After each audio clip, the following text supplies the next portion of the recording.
Ramdam ang araw ng mga puso sa hinandang gimmick ng mga taga-Central Office ng DSWD.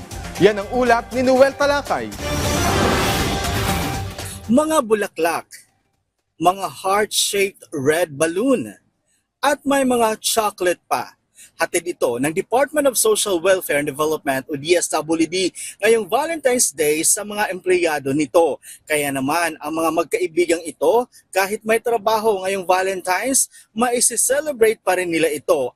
Anila, friendship goal pa rin ngayong Valentine's. Kasi ang Valentine's po ay hindi lang romantic love. So, pwede din siya for the friendship and platonic love. May ngiti at tila kinikilig pa ang DSWD employee na ito habang kinikwento niya kung para kanino ang bulaklak na binili niya dahil first time niya magbigay ng bulaklak para sa kanyang partner. Ngayon lang po ako nagbigay sa kanya ng bulaklak.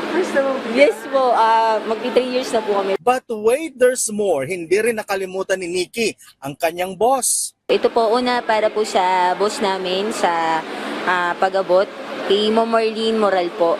Kasi po, lagi niya po kami naaalala. Mayroon din photo booth kung saan ang mga empleyado ng DSWD ay mayroong pagkakataon na magpa-picture bilang remembrance ngayong Valentine's Day. Mayroong mga pagkain, kape at mga accessories mula rin sa mga empleyado ng DSWD. Given po that the mandate of DSWD is social protection, we want to ensure that our welfare activities and programs are being prioritized for the employees. We want to ensure na on top of our monthly salary ay nakakapag-extract din sila ng extra income through these activities. Ayon sa DSWD, taon-taon nilang sineselebrate ang Valentine's Day upang maihatid ang diwa nito sa mga Pilipino at sa mga manggagawa nito.